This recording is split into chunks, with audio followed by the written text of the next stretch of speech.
All right, this is a interview that I've been waiting for weeks, really, weeks and weeks. And today we have a very esteemed guest, and also the CEO of our newest listing. That's Michael O'Rourke, the co-founder and CEO of Pocket Network, homegrown in Florida, where we both reside now. He's up in Tampa.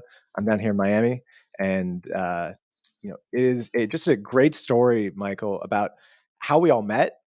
Me and Alex and you at this conference just a couple of weeks back, or a couple of months back, and just how the speed and just the explosion of Pocket has been everywhere. I mean, I'm just so impressed by what has taken place in the past like 2 months with the just community growth. It's unbelievable, and I just want to leave it at for there. I'm going to introduce myself. My name's Samuel. I'm one of the hosts of the Okcoin Live podcast, and I also have my other esteemed host, Alex. He's here as well. That's why. Hello, Sam, and hey, Michael. I just want to make a note for the audience. Alex Shevzik, head of listings here, that these two gentlemen are in Florida wearing Patagonia jackets, and I'm in DC wearing like a light sweatshirt. So, who's the winner now? Just saying. We don't have to talk about it, or we could talk about it the whole show. But someone's warm and someone isn't. So you guys can make your own judgment. But yeah, look, we met. Yeah. I want to tell us the thing, because I met Michael at the Florida Funders event 2 months ago. It was back in late November, and my friend Taylor introduced me to Michael. He's like, "Hey, you should talk," and we just started talking. And Michael and I essentially had the same story about how we got into crypto, buying Bitcoin around roughly the same time. I kind of like left and came back in 2017, but Michael has been like on it full time pretty much since then. And there's a lot of parallels. He's in a bunch of the same communities, like Lobster DAO, of course, big member there, and just really respected by a lot of the devs that I like a lot. And we really kicked it off. And after talking about Pocket after that, I immediately went to you, Alex, and I was like, Alex, we have to stop everything. We cannot do anything until we list Pocket Network. I need you to come meet Michael. And so I dragged Alex that very day and introduced him to Michael, and the rest is history. Yeah, it was. We should probably let Michael talk, but it was at our event in Miami, and I remember, like, look, we get shilled a whole lot of projects, and Sam, to your credit, you've been on a bunch of them. You've kind of called them right.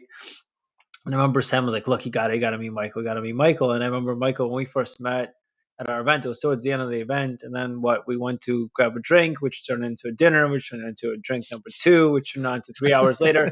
You guys have no idea. We have random people coming up to Michael in like Miami and just like shaking his hand. He's a celebrity in his own right, and so I feel very fortunate to have met you, Michael. But anyway, let's give you the floor. Hello, tell us more about you.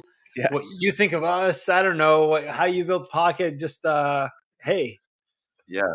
No, first off, thanks for having me, you guys. Yeah, it really was a pleasure first meeting Sam and then Alex. It's just funny how things kind of turn out, right, over time, and how communities and different types of people end up crisscrossing in crypto and even out of crypto too. So yeah, Alex, that hanging out there was absolutely fantastic, and it was great to get to know you and the other Okcoin team. I mean, we got into some really philosophical, deep conversations that I was not expecting at all. So really thoroughly enjoyed it. And yeah, like Sam had said, got into Bitcoin in 2013. I think there's a few things that kind of prepared me for Bitcoin when I discovered it. I'm from the Caribbean, Dominican Republic, and I've used Western Union enough times to feel the pain of using Western Union. Played a ton of video games growing up, Neopets, World of Warcraft, RuneScape, Dota, you name it, I probably played it.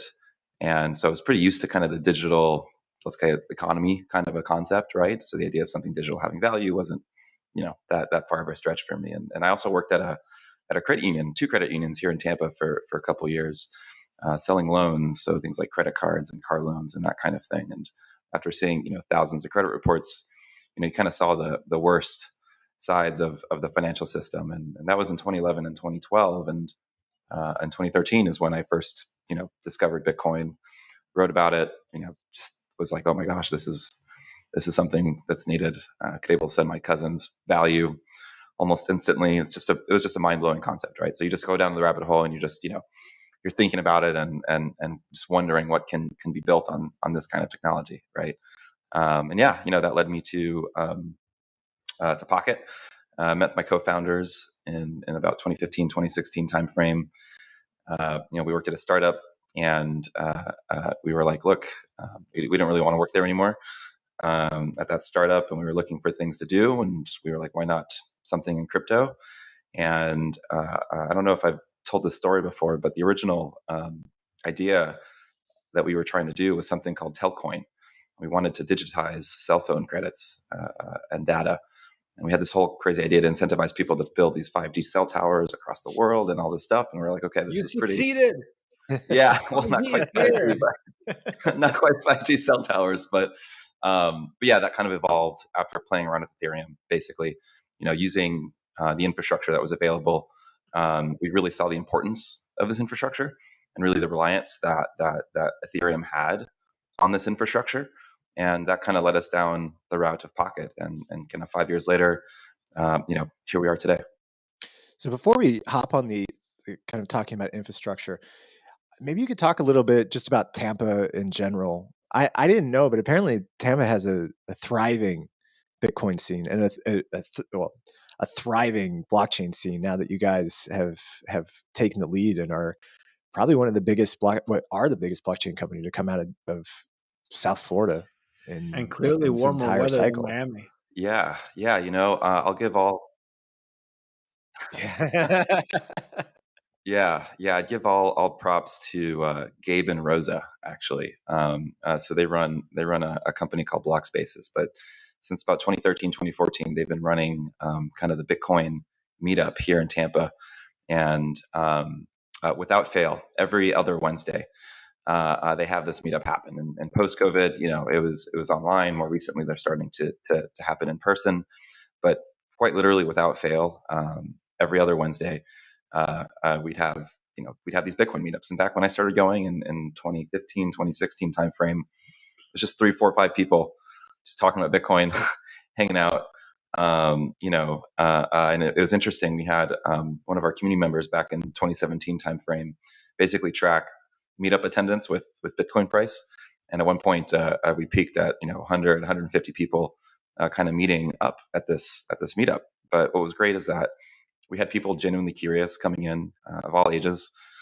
We kept out all the kind of scammers that would come in. We have some fantastic OGs in the space who really know kind of what things are and what's legitimate and what's not. So you'd have back in the day, you have people selling all sorts of stuff coming to these meetups and try to keep it educational. And it turned out that we've got just a really great kind of core community here. I'd say it's 50, 60, 70 people that are really genuinely kind of a part of this. And since things are pretty spread out here in Florida and in Tampa especially, people, and this was really the only decent meetup across quite a while in terms of driving. We have people drive hours to come to this meetup, multiple hours from like Ocala, Orlando, and Sarasota, and it just kind of became kind of a center hub actually, and it's just wonderful. Now we've got other entrepreneurs, other people building stuff. Block Spaces, in their own right, is doing great. And it's just fantastic. It's pretty, it's just great to see everyone who's really a part of this community now. And it's not just Bitcoin anymore. It's just pretty broadly. There's interest across, any and every blockchain, which is really exciting too. One of the things that I remember when you and I sat down with Sam during the Miami event, during our Basel, you talked about philosophical discussions, right, that we had. And one of the deepest ones, we talked about decentralization. Remember, we were like, does it matter? Does it not matter? And so with this, look, I want to jump into Pocket and just tell our viewers what it is. And look, Sam introduced Pocket to me. I had a chance to sit down with Michael. I'm a big fan, full disclosure, a very big fan of the project. I'm a fan of all the tokens we list, or else I shouldn't really have my job. But Pocket is a special one for me. And so maybe Michael, two things, tell us about what Pocket is, why it's important. But I want you to really please land the point home about decentralization, because that's really where you guys differentiate from any incumbent in the market now. And especially as we get to a cross-chain world, I think the predominant view is that it's not going to be Bitcoin. There's like the Bitcoin ecosystem, the Ethereum plus, if you will, the smart contract ecosystem. We're going to be in a multi-chain world. And so Pocket is doing something fairly special in a decentralized way. And I think this is where decentralization really, really, really matters. Again, why I'm such a big bull, why Sam is such a big bull. So just help us piece together this world. What's Pocket and what have you built? You're on mute. How about now? Good. Yeah, it's good. Before digging into Pocket, I'll talk a little bit about the decentralization side of things and why it's important to us.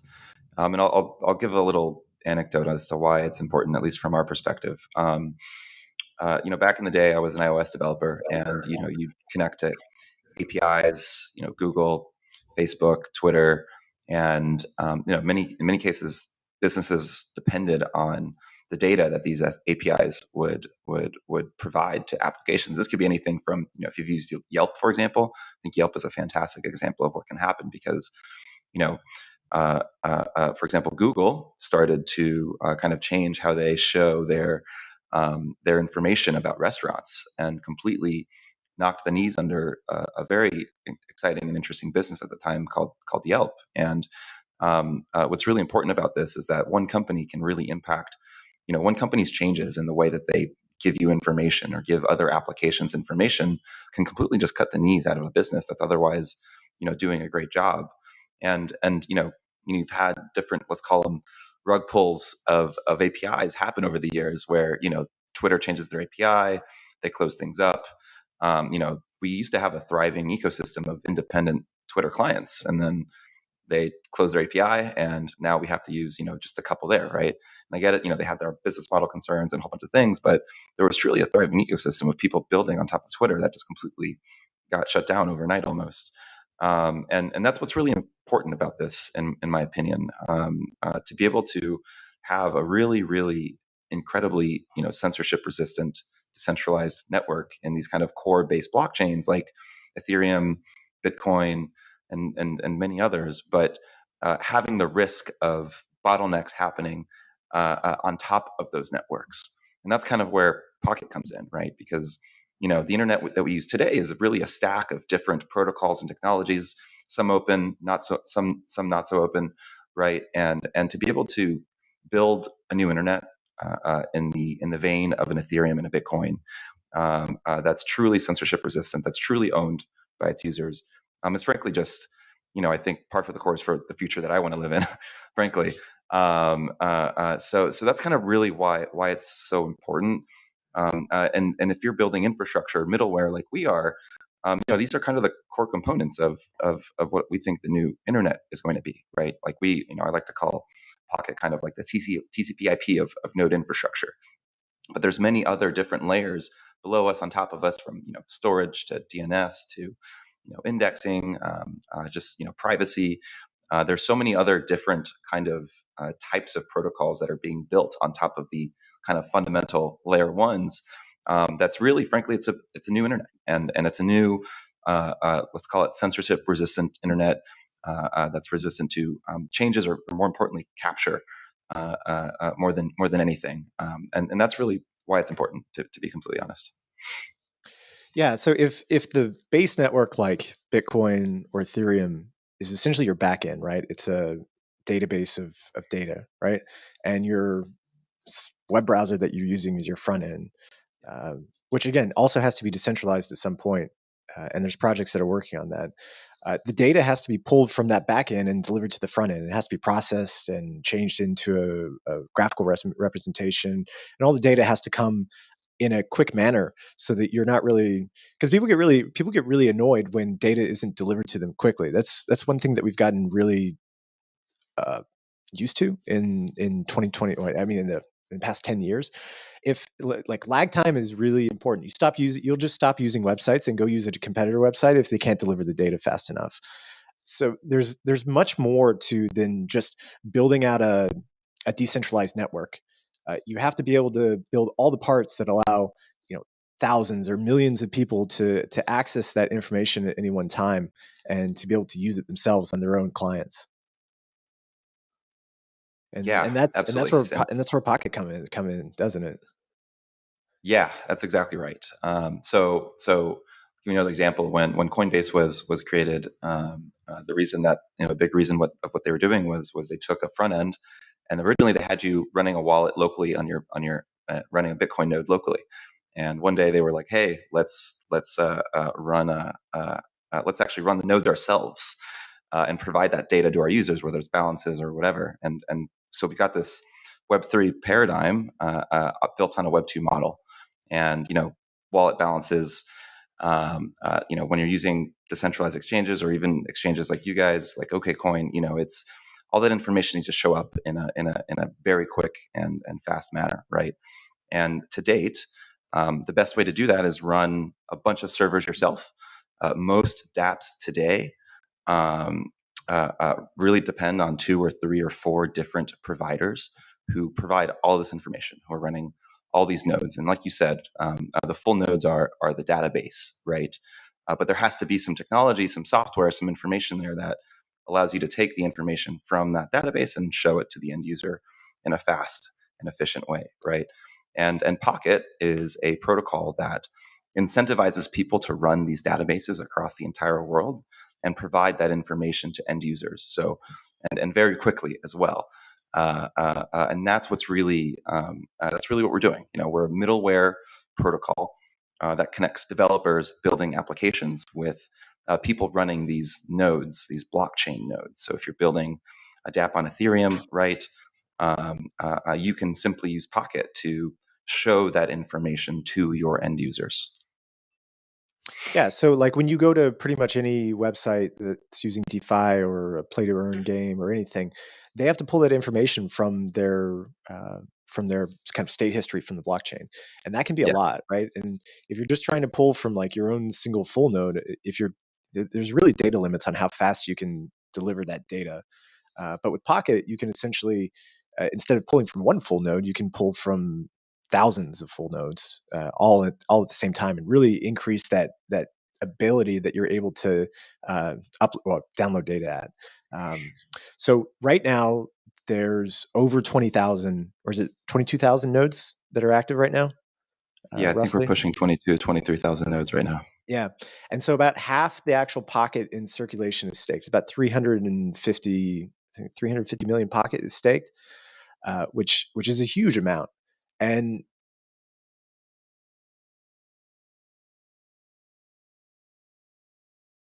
some that's happened in Pocket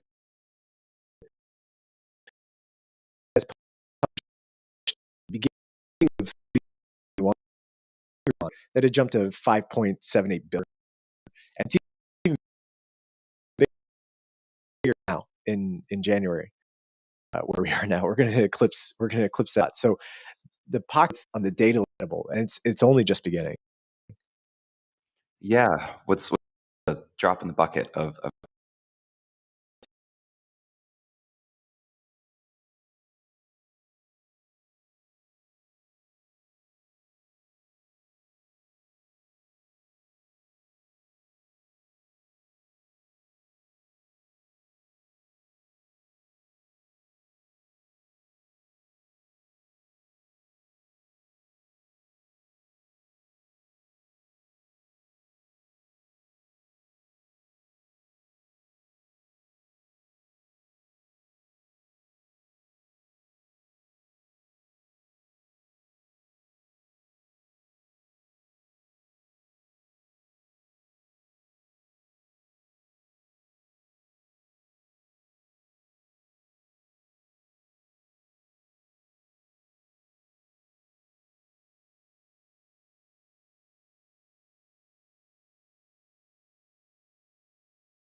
my question, but there's a couple of points there just now that we're getting the juices flowing, getting into these intellectual debates. But well, there's a couple of things. One is this is where, for infrastructure for middleware, decentralization matters a lot. We just talked about it. You have key services that, let's say, for the average person doesn't care how it's done. They just want the web page to load, the app to load, the blockchain to work, the transactions to go through. But underneath it, when you're dependent on a couple of key rallies or key tools, and they go down, the industry goes down. Like if GoDaddy goes down, or an AWS goes down, or DNS, DNS routing goes down, we have the web go down for us. And a lot of these projects are based on AWS.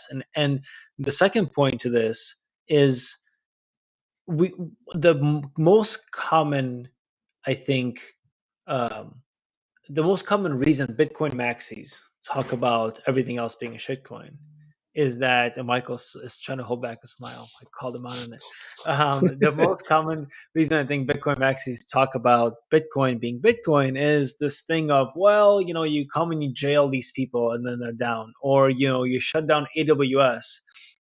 And then, these blockchains are essentially dependent on a centralized company.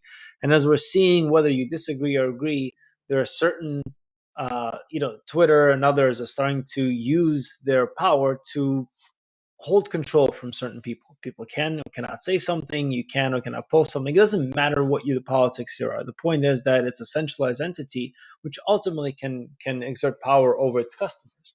And in this case, when you're moving people away from AWS, I think the biggest, the centralized tech companies are kind of asleep at the wheel.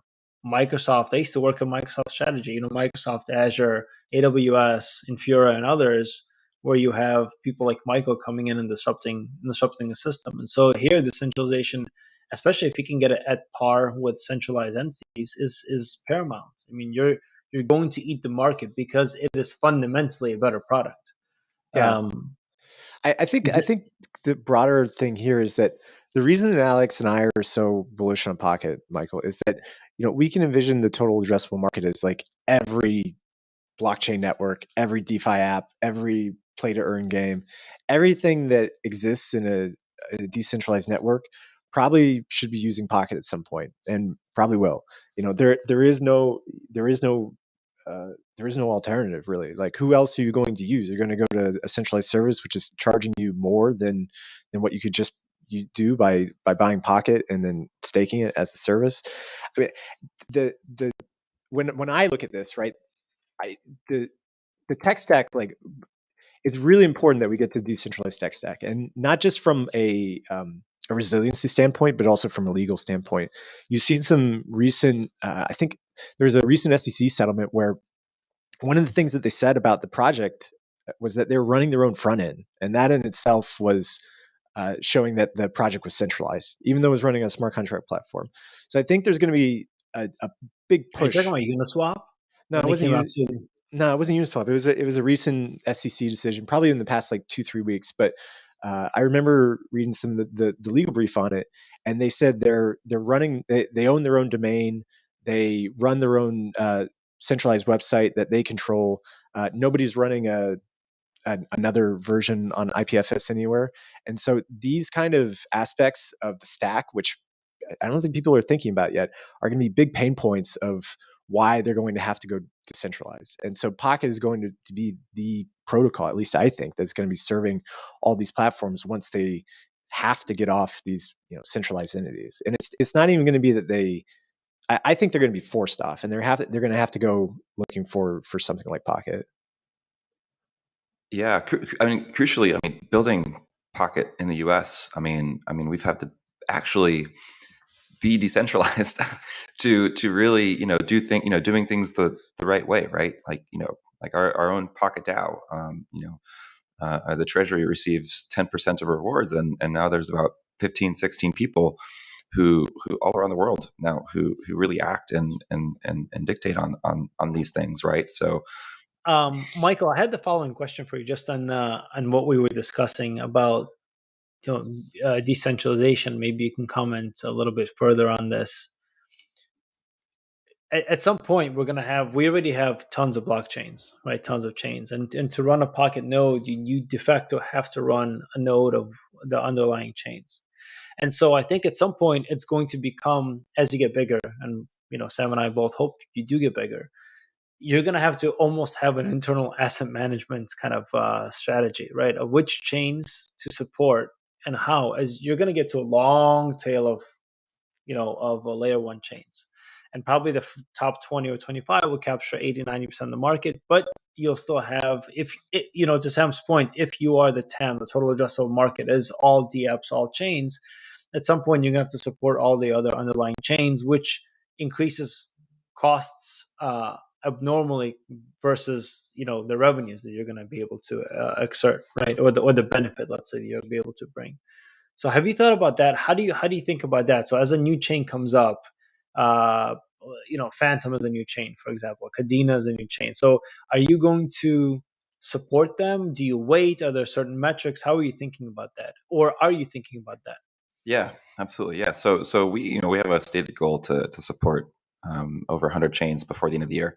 And of course, as you add, a new blockchain node, the 100th blockchain node, is significantly more complex than saying just running one or two, right? So I think it's a question of tooling.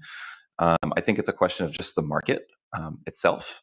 If you have a less competitive kind of long tail of chains, well, folks who want to go and support a new chain because they think, for example, Phantom is going to be growing very much in the future, or maybe they're a Phantom validator where they're already inherently incentivized to run a Phantom node.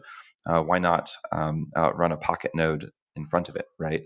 But I think just generally, what's really interesting about Pocket is depending on the scale of a particular blockchain, the market of nodes will spin up to support it, and whether it's 100 nodes, 1,000 nodes, or 10,000 nodes for a given blockchain, that's commensurate to the risk and the potential gains of a given chain as well. We've seen, and I think an important piece of this is tooling as well. As we've gotten bigger, as we've supported our own chains, we've also built a lot of tooling, and that kind of lags behind the support of these chains. And I think eventually, I could see there being some software that, you plug in a Pocket node in your home, and maybe it's running the top 5 chains, and that maybe cycles out over time, kind of like a Wi-Fi router or something like that, right? But I just generally, we fully intend to really be supporting really every blockchain, to be completely honest. And I think the amount of chains that are coming out is just increasingly going up, right? I think that's due to lots of projects like Cosmos, like POKT as well. I think we're seeing a lot of these GameFi, these different games. Once they reach a certain scale, they start asking themselves, "Hey, am I better off building my own chain for this, or am I better off staying on some kind of more generalized layer one?" So over time, I think we'll start to see things get increasingly unbundled, and frankly, the market unbundled, correct, unbundled, and the market of Pocket nodes where, hey, there's 10 nodes here, but this chain is doing 10 million relays a day, as an example. Well, that means the 11th node gets a pretty significant portion of those requests, right? So really, the competition is such that the right amount of nodes will be supported for any given chain, right? And it really depends on the scale of that chain and how many requests they're doing, right? But just generally, I just think we're going to start to see many of these chains really start to hit traction in a meaningful way over these next couple of years as well. Yeah, one of the things that I really love about Pocket is that running a node is, I honestly, complex. Like, I run a few nodes myself, just for either staking purposes or just to run a full node, and it's pretty easy. You can spin it up on AWS or some other service, or you can run it at home even. But with Pocket, because you're a middleware solution, you not only have to run the Pocket node, you also have to be managing all the full nodes that you're going to support. And so that just adds a bigger layer of complexity. One of the things I wanted to ask was that not all full nodes are created equal. So a Bitcoin full node, probably pretty cheap. I mean, you could probably do it on a Raspberry Pi, which is a very cheap and inexpensive piece of hardware, versus like a Solana full node, which is going to cost $2,000 a month to run that node. So how do you find the balance? Or how are you thinking about the node operators finding a balance between providing support for these more complex, higher performance, higher cost of hardware networks versus some of the lower cost ones like Bitcoin and Ethereum? Yeah, I view it more of a tooling question more than anything. Those that can manage the complexity will earn more rewards, right? Each additional blockchain that I support, if I can handle that myself as a DevOps node operator, for example, that just increases my own income, right? I think there's a really great question of tooling, right? So we have a community built product called Node Pilot that admittedly isn't super easy yet, but did lower the barrier of entry for many people.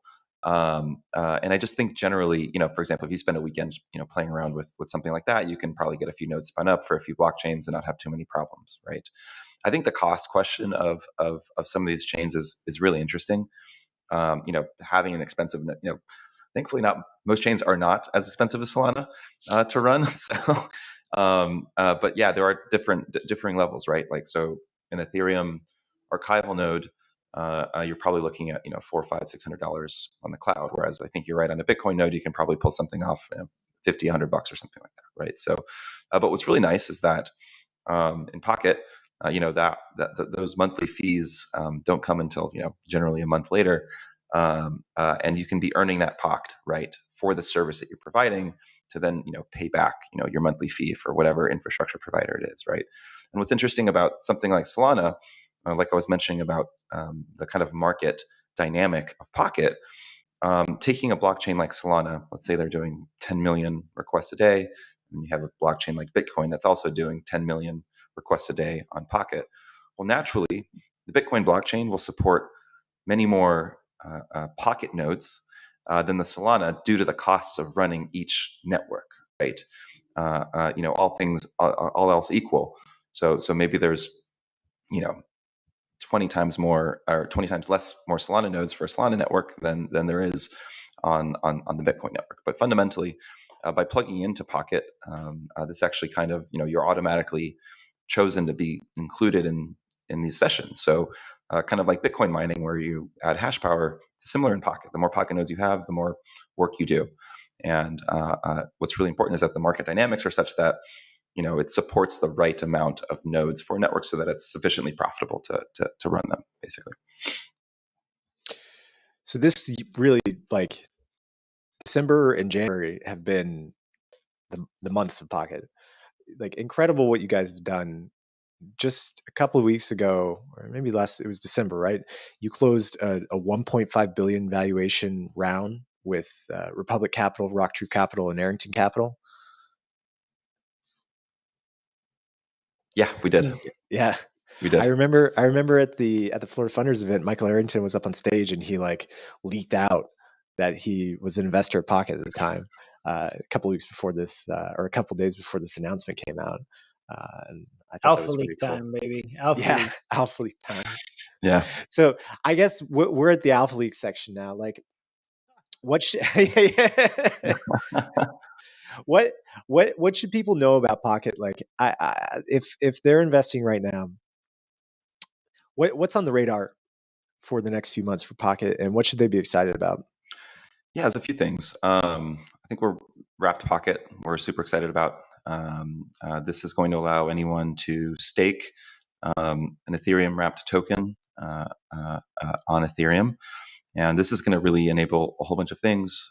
One, crowdsourced infrastructure. So even developers don't have to pay for their infrastructure now. You can stake it in a Wrapped Pocket app, as an example. It's also going to enable really interesting things for our own DAO in terms of payments. We're using a product called Coordinate. I don't know if you've heard of it or not, but basically it's going to allow community members, community leaders, to stream payments to other people who are participating in Pocket, right? So whether that's helping in business development, marketing, DevOps, community, it's going to actually allow people to facilitate payments in a really kind of seamless fashion, which is really excited about. We're actually announcing Pocket 1.0 on Friday in our community call as well. This is huge for us as well. It's really taken the learnings of the last 2 years, and we're basically rebuilding Pocket from the ground up to really scale to this, as you said, Sam, this just market that's, I think it's just going to continue to just grow, right? That's really exciting. And more concretely, we are really going to be putting on a lot of chains soon. We're going to be putting a pretty big focus on the Cosmos ecosystem. They're unique in kind of some of the issues on the request side. I mentioned CPU usage, and due to the nature of Pocket, I think we can really help and benefit the Cosmos ecosystem just generally. But Wrapped Pocket 1.0, and adding a lot more chains is in kind of the near term future. And a lot more devs as well too. I mean, you're going to be growing the team hugely this year. Yeah, we'll probably double our size in these next 6 months or so. So we're pushing 35, 36 people now, and we need people across the board, from engineering to marketing to product to business development to operations. Literally across the board, we're hiring. So. I have a noob question. Here's my noob question. If I'm a noob, let's say I am, and I wanna get some Pocket goodies, should I just get enough to run my own node? Should I get it and wrap it and stake it on Ethereum? What should I do? What's the difference? Yeah, it depends on the rewards you're looking for. It's much easier to stake unwrapped Pocket. That said, there's many node providers on the main chain that will help run nodes for you. We have the POKT pool, which is really nice, the first kind of fractional staking service provider. So if you can't afford a full node, you can buy some POKT and actually participate in the POKT pool. And what's really cool about them is they're the only one, to my knowledge, that does compounding rewards. And in aggregate, it's actually really interesting with the model that they've done. But yeah, it depends really kind of what you're looking for. The wrapped Pocket rewards will be based on the relays in those pools. So there's different flavors depending on what you're looking for. But it's very, very easy to get started running with a node provider on Pocket as well. So. Hey, Sam, sounds like we got to talk to our engineers about doing some earn at Okcoin on Pocket. Exactly. I know. Is that what you were thinking? That's what I was thinking. Those compounding rewards are real. So let's wrap it up. We've got our Alpha 5 left. These are 5 questions providing some alpha into your life and also into how you think about crypto markets. You're the first one to go through these, so Sam totally didn't just make up the name of Alpha 5. It was all thought through before. Nice. I love the name, actually. I love the name. Happy to be a good name. It's a good name, but you're the guinea pig, Michael, so we're gonna go with it. Yeah. All right, so we're gonna start out with something easy, right? So where is the most alpha? Twitter, Telegram, or Discord? Oh, Discord for sure. Oh, okay. I'm gonna. What were you gonna say, Sam? What were you gonna say? Telegram, but it's flavors of ice cream, right? Fair enough. But I see. There's a good amount of alpha on Telegram, to be fair. I mean, the work. When I say when I say Discord, we've had a constellation of Discord communities start to pop up. So, I mentioned the POKT pool, I mentioned Node Pilot, our own Discord. I think the Pocket Scan Discord is starting to get a little bit bigger. So we've had this kind of explosion of different communities pop up around Pocket, and much of that's happening in Discord. Does that mean that I have to stop listening to CryptoBullMoon.btc.f.skull on Twitter? Are you guys talking me off the Twitter ledge? Is that what's happening? Yeah. I mean, some of the research that these people in these communities are doing, like some alpha. Look at the economics channel in the POKT pool Discord. People are doing some pretty cool stuff there. Insane modeling, unbelievable stuff. Okay, number 2, you have a family member. So one of your family members let's call him a cousin or him or her, right? A cousin comes to you and wants to give you some money to invest into crypto. What do you put it into?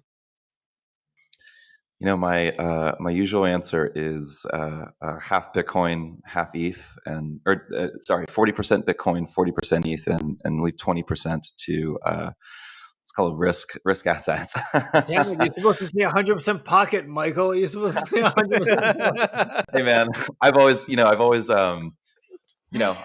just it's hard to ask people to kind of do that, but POKT, it should be in there some allocation.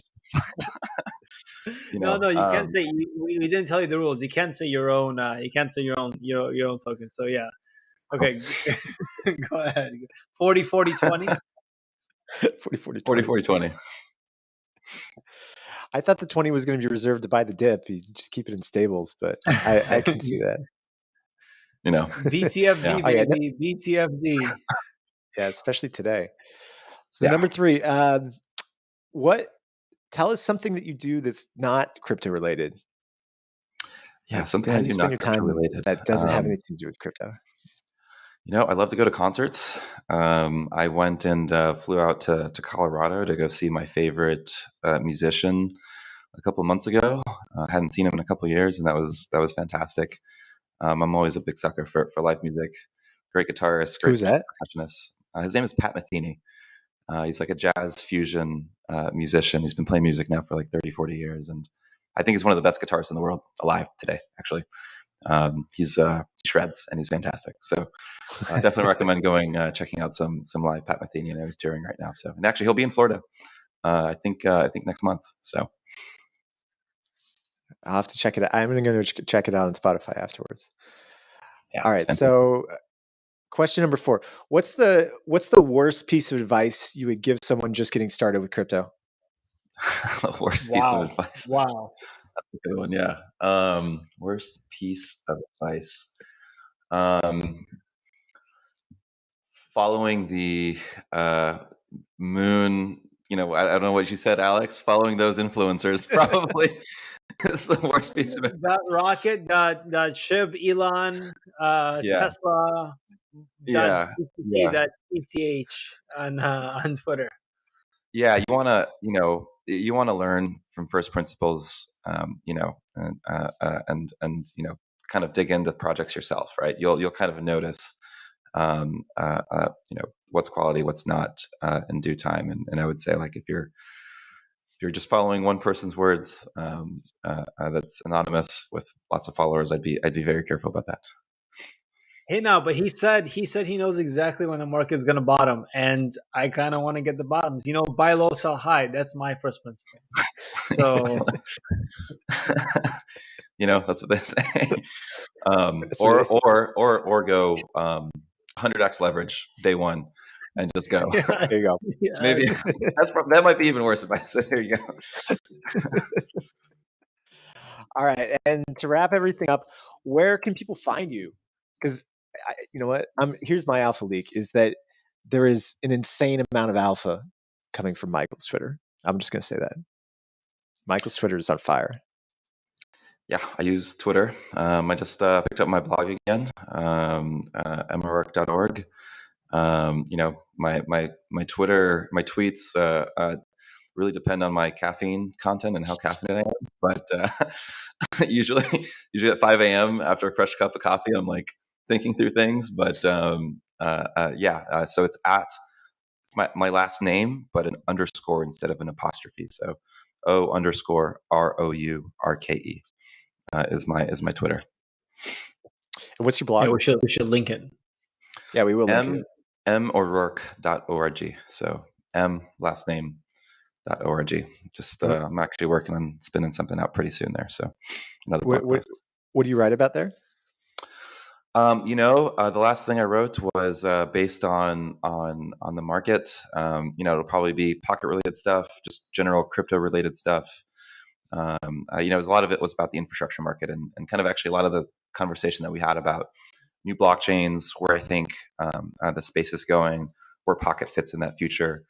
I'll probably write a bit about governance, we're doing some really interesting stuff on that, and just kind of it's nice to get some thoughts together on paper and think things through. You know what I'm most excited about is going to be PocketCon 2020. Yes, or 2021. Talking about alpha Dominica. You may actually before the end of this month. I don't know when this is going out, but we're aiming for announcing this before the end of the month. So very, very excited about that. Wait, can I come? I want to come. I want to go to PocketCon. Yeah, so we're reserving tickets for Pocket community members first. So if you're a node runner, if you're an application, you'll have first dibs at the application or for tickets to PocketCon. So obviously, knowing you guys are part of the community, you guys will definitely have some reserved tickets. But yeah, definitely stay tuned. If you want to learn about the Dominican Republic, maybe dance some merengue, some bachata, Let's do it. Yeah, we're very excited about that. And it'll be in Punta Cana, and we're aiming for early. In Punta Cana. Oh, Yes. I thought it was going to be in Tampa. I was going to do the Burns thing that you and I had a bet on, or our Burns dessert room. Yes. visit. Yeah. But no, it'll be in Punta Cana in Dominican Republic. So maybe Alex, you can get out of the cold and hang out in front of the beach a little bit. Let's do it. Bienvenidos a la Punta Cana. Yeah, very excited about that. So I'm not sure when this is going out, but we'll be announcing it very soon. So maybe there's some leaks here before before the announcement. Awesome. Well, look, I think thanks so much for coming on the show. We got to have you back. There's just too much to talk about. I think we just barely scratched the surface, and it would be cool to do an extra technical deep dive. But at that point, we'll have earn, wrapped earn, regular earn, super duper earn. We'll have all the earns basically in Okcoin, and we're excited. Look, today's the 24th. So I know this is pre-recorded. We'll push it out in a couple of days, but we're recording this on the 24th, and you'll be live by then on Okcoin. So very excited to have you and open up the U.S. market for you guys. Amazing, yeah, really looking forward, and yeah, thanks for having me, guys. This is wonderful, and I would love to have another conversation. I think there's a lot more that we could have talked about. So just let me know, and I'm happy to be here. I'm going to go practice my merengue. All right. So Michael, Alex, thank you so much for coming on Okcoin Live. And yeah, this was great. Thanks. I had a great time. Thanks, guys. Just to give a last shout out. Deposits, like Alex said, deposits are open now on the 24th. This is going to be published a little bit later. But by the time this releases, market's going to be open for Pocket. Okcoin is a we're a US-based company, but we serve globally. We have some of the lowest fees in the entire world for crypto, and you should come sign up. Yeah, come join our community. I had my mom sign up for Okcoin, so she's yes. Hey, if it's good enough for Michael's mom, it's good enough for you. That's gonna be our new slogan, by the way. We're changing everything. We're rebranding. Amazing. So make sure to like, follow, and go subscribe to Michael and also Okcoin and Alex and myself. And we'll see you guys next time. Thank you. See ya. Thanks for having me.